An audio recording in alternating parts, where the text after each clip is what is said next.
Thank you very much. You will have 20 minutes to speak. The 20 minutes will be strictly enforced. We ask you to please limit yourself to the arguments made in your brief of March 4th of, I believe it's 2013, and your reply brief in the form of a examiner interview summary that was filed subsequent to the examiner's answer. If you have any questions, we invite them now. Just one question. You say you want my remarks pertinent to the brief that was filed in 2013? Not the most. That's not the most recent brief. It's March 4th, 2014. Oh, it is 14. Okay, very, very good. Thank you. Okay, absolutely. All right, are you ready to go then? I'm ready to go. Okay, we'll start your 20 minutes then. Okay, thanks so much. I did point out at the opening of the brief that I hope that you've had the opportunity to look at the summary of the interview that I was required to put in after the interview, the formal interview with the supervisor and the primary examiner. I don't know if you've had the chance. It's a very short document, basically 11 pages, double spaced, so it'll take just a few minutes of your time, but it really does outline the position of the primary examiner and her supervisor and my responses to their position.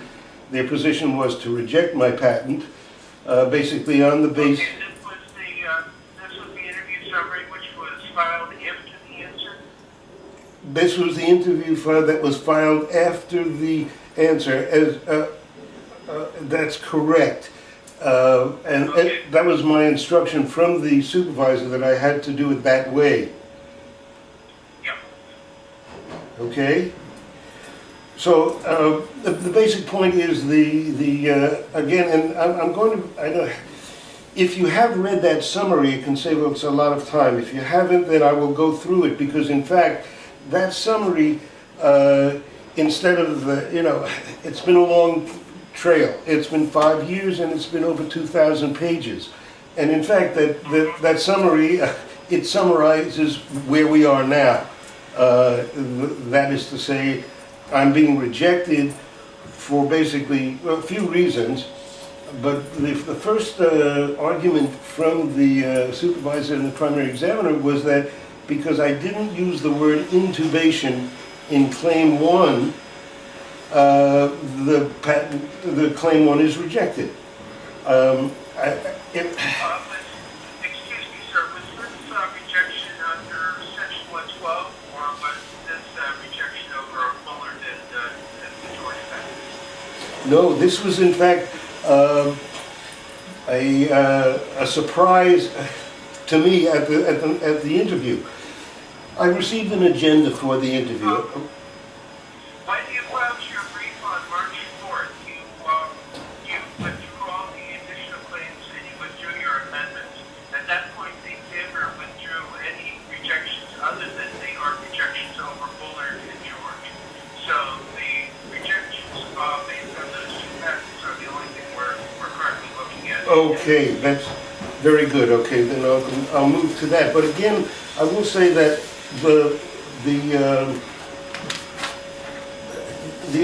my argument is again made in that summary that I put in.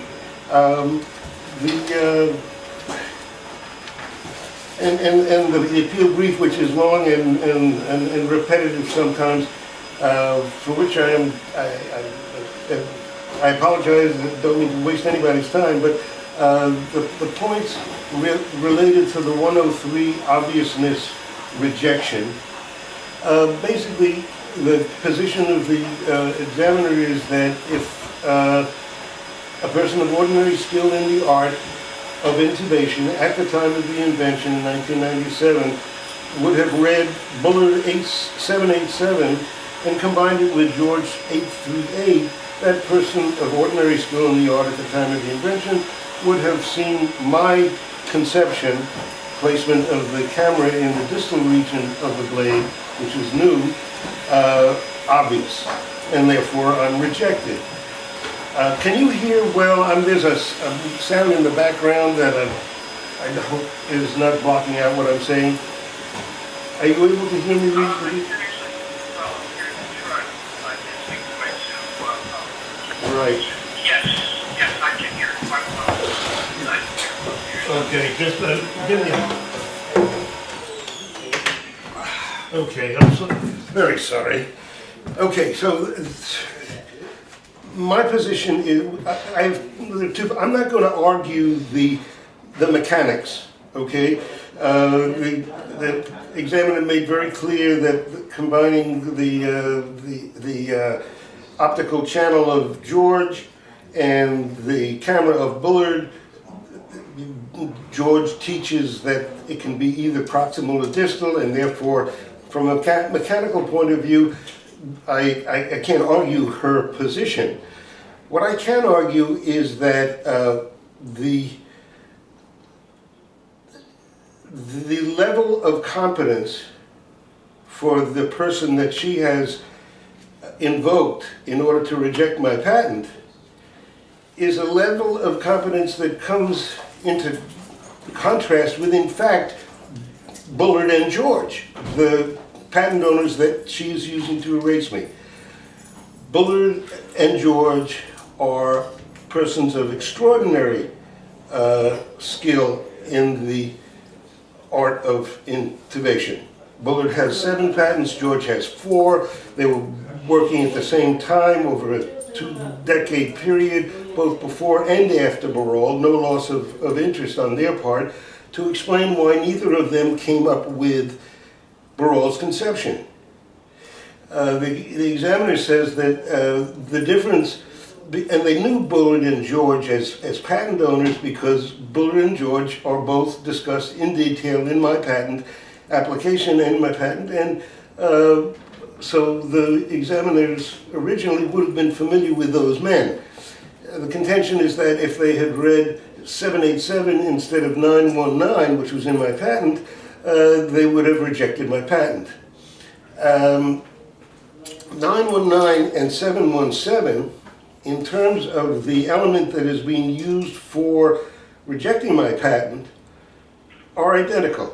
In Bullard 787, in the background of the information, the second paragraph reads, a laryngoscope having means for indirect illumination and visualization of the pharyngeal areas of the body is disclosed in my U.S. patent 4086919, the disclosure of which is hereby incorporated by reference.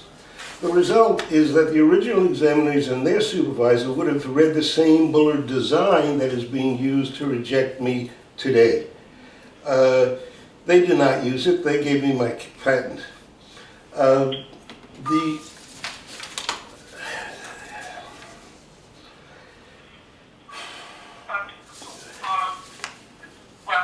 Dr. Berall, may I ask you, what is it that's in your patent which is an invention? The placement of the camera in the distal region on the blade, on the laryngoscope blade. Okay, could you tell us a little bit about what the Bullard 787 patent describes? The Bullard 787 describes the same thing as the 919 patent describes with regards to the illumination, visualization, optical channel that Bullard uses for both. Could you summarize what it is that it describes? I'm sorry, what? What does Bullard say as opposed to how does Bullard compare to 919? Oh my gosh, she has, sorry. I'll have to pull up Bullard. I mean, he describes an optical channel. He has a lens in the distal region and an optical channel coming back to an eyepiece, and he pulls in a camera and a screen in the proximal. I'm sorry. The optical channel is not the same thing as a camera. I'm sorry. The optical channel is not the same thing as a camera. Well, that's correct. That is correct. What is that? I'm sorry. Well, I mean, it's not the same thing as a camera because it's not the same thing as a camera. I do understand the argument that an optical channel in the distal region would result in an image that is similar. I recognize that. I'm not arguing that point. Okay? What I'm But your camera is up at the end that you're manipulating. It's not down at the distal end where the actual pharynx would be.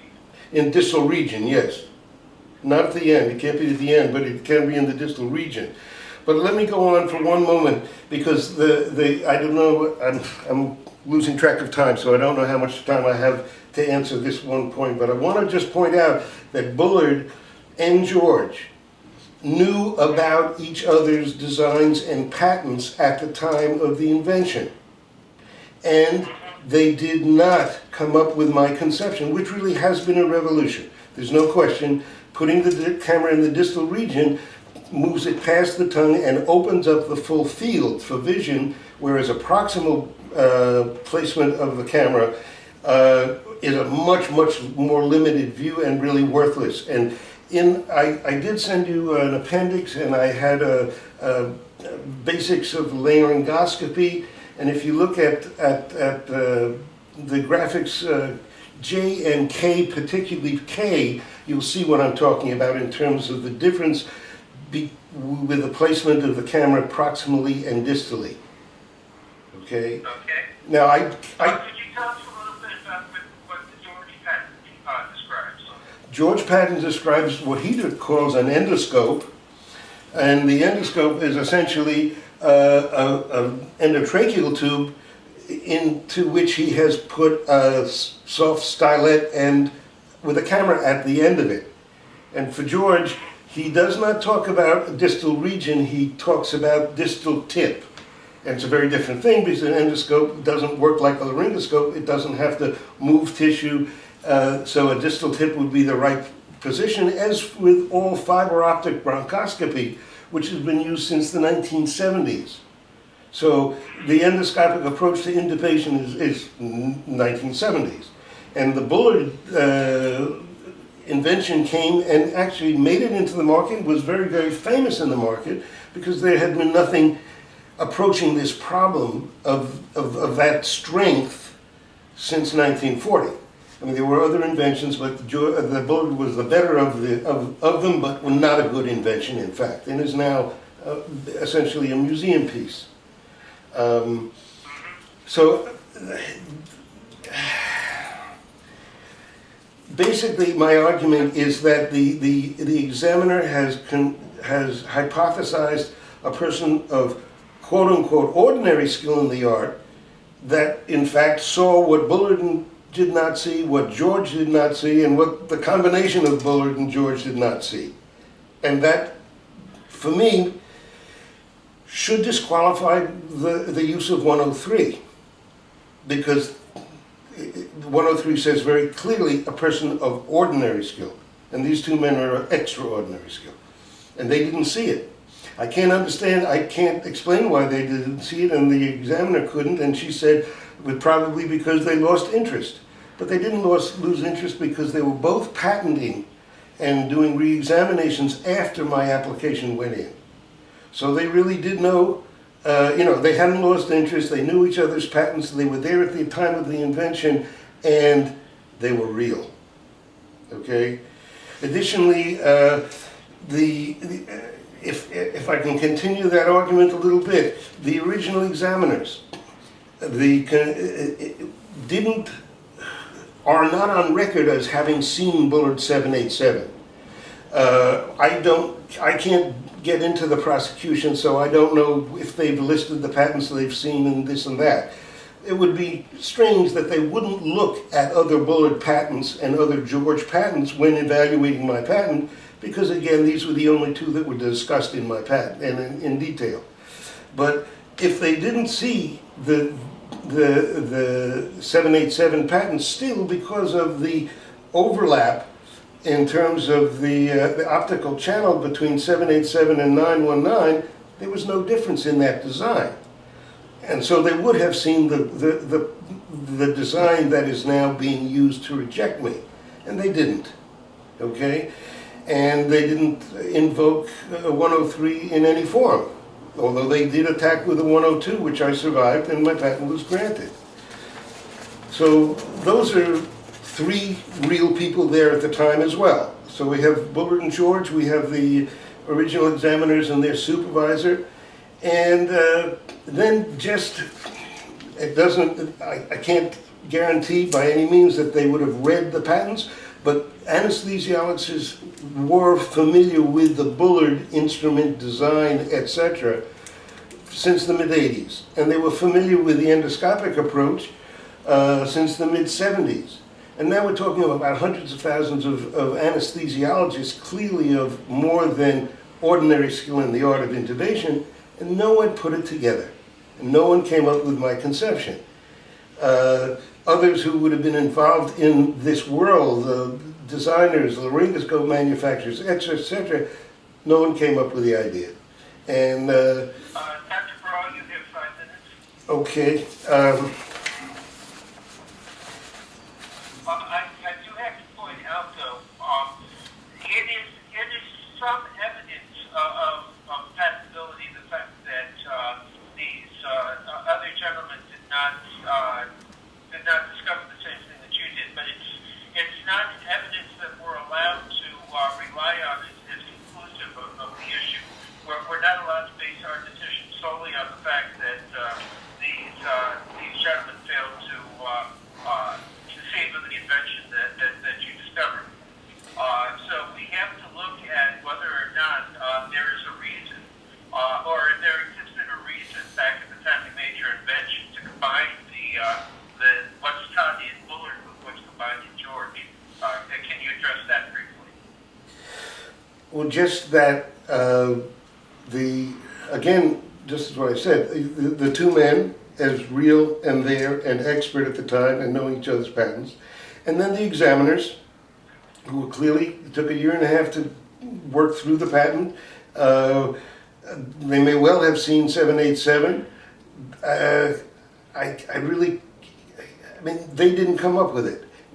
They didn't come up with the person who the present examiner has come up with 14 years later. And 14 years later is 14 or 18 years later. There was, cameras and videos, and there was no digital world in 1996.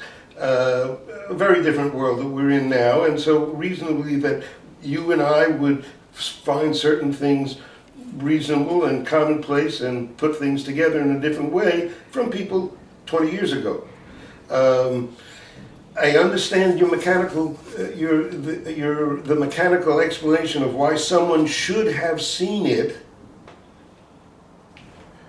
but they didn't. And it was a solution to a problem that had been on the front burner since 1940, when the Bullard and when the Macintosh and Miller blades came out, and it hadn't been solved by so many people who would have loved to have been solving it. Do you have anything concerning the problem going back to 40 in the record? No, but that was when Miller and Macintosh blades came into the market, and they dominate the market. 99% of intubations done with those two blades. And there were no improvements on that blades. There were some attempts, but they never made any sense and never got anywhere. Do you have any documents or your own testimony concerning that among the written materials you submitted to the examiner? To what point, sir? To the point of there being a problem going back to the 1940s that your invention solved. Well, I mean, I did mention that, but I mean, how do you mean? You mean, what did I'm not sure what kind of evidence. Is there something written in what you submit to the examiner that would back that up? That would back that up? No. I mean, Bullard. I mean, all these inventions that spent lots of time and money and etc. trying to solve this problem, but the problem has been in large part solved by this invention of mine. So, but yes, I did not put any. I wouldn't know how to do that except to say the Bullard was received with great enthusiasm and was essentially known to all anesthesiologists. There were lots of articles and demonstrations, etc., etc. I believe, go ahead. So I'm just I saying, believe you submitted some paperwork concerning the financial success of your invention. right? Could you very quickly describe that? Yeah, I'm very sorry. It's incomplete. The only documentation I could find was from one company, the Verathon company, that put in the first attack. That I think in 2011 they made $32 million or something like that. These numbers are very, very difficult to get. I mean, money numbers are almost impossible to get.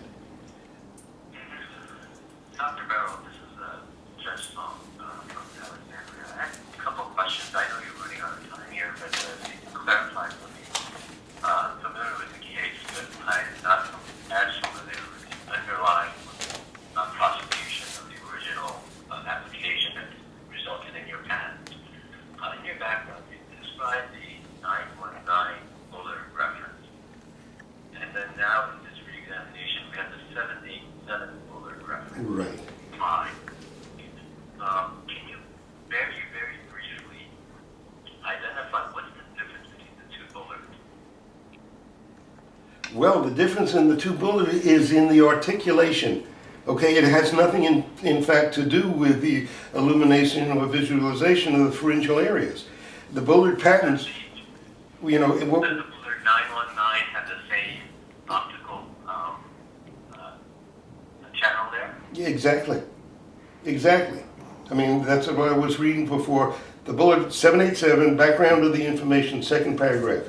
A laryngoscope having means for indirect illumination and visualization of the pharyngeal areas of the body is disclosed in my, Right. you know, and is hereby incorporated. Yeah. Sorry. Dr. Berall, let me ask you that. As far as George is concerned, George was cited by you in not only in the background, but as one of the cited references. Right. Was that applied at all to the original prosecution? Was that, what was the word you used, sir, in the original prosecution? Applied. Was it applied? Applied? Used as a part of the rejection. No. It was, the George patent was used in a 102 rejection. And we answered that satisfactorily and were granted the patent. But not 103. Was the Bullard 919 applied in the original prosecution? Well, I mean, the Bullard 911 was spoken about in my patent in detail. Right, but did the examiner during the original prosecution rely on Bullard to reject any of your claims? No. Okay. Thank you. Right up. Can you take maybe 2 minutes or so and sum up what you want us to know about this case? Whew, 2 minutes. Well, sure. Number one, it is in fact an extremely important patent. It has caused a revolution in intubation, 30-second procedure, life-saving procedure, done over 40 million times in the United States every year. It's done with all routine general anesthesia surgery and in emergency situations. So that's the patent. Very important and a major win for the public good. In terms of, again, surviving this attack, I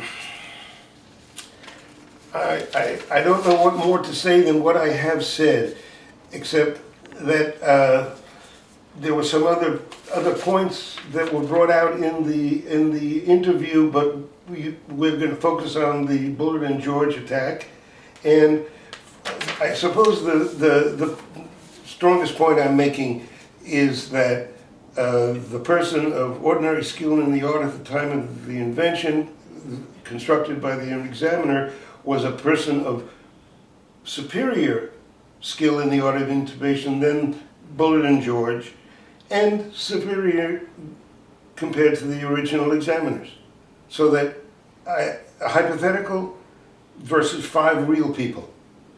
I think that's the tightest I can get it.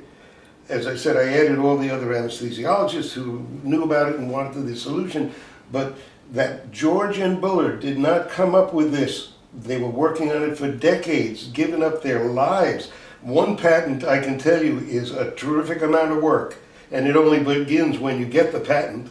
And these gentlemen had combined 11 patents between them.